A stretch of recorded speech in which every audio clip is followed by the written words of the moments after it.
Lele was running around in the aisle, shouting, "Wow, it's so fast. Mom, look." Mom quickly pulled Lele close and said gently, "Lele, we need to be quiet on the high-speed rail. This is a public place. Many uncles, aunts, grandparents are resting, reading, or working. If we talk loudly or run around, we'll disturb others." Lele nodded, but her eyes were still curiously looking around.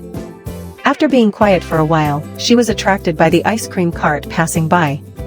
Excitedly, she jumped out of her seat, ran over, pointed at the ice cream, and shouted, "Mom, I want to eat that pink one." Her voice was loud and sharp. The train staff pushing the cart was so startled she nearly dropped the tray.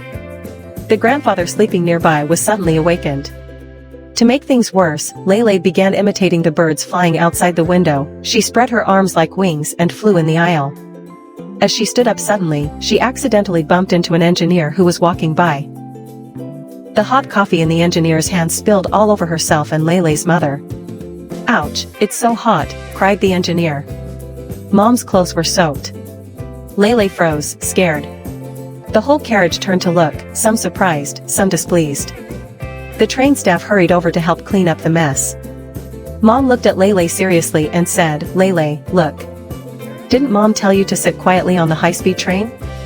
You ran around and shouted loudly. Not only did you disturb everyone, but you also caused an accident. You burned the engineer and made a mess. When we don't follow the rules in public, it can bring danger and trouble to others." Lele looked at the engineer's stained clothes and her mom's wet ones. Her eyes turned red, and she hung her head low. She sniffled and said, "I'm sorry, engineer uncle. I'm sorry, Mom. I was wrong." This time, Lele truly remembered the lesson. She returned to her seat, took out a picture book, and read quietly. Sometimes she whispered to her mom. Sometimes she gazed quietly out the window at the passing scenery.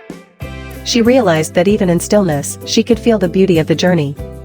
Children, Lele's experience reminds us, the high-speed train is public transportation, not a playground or a sports field. Making noise and running around can disturb others who are resting, working, or studying. Let's always remember to be polite and respectful passengers.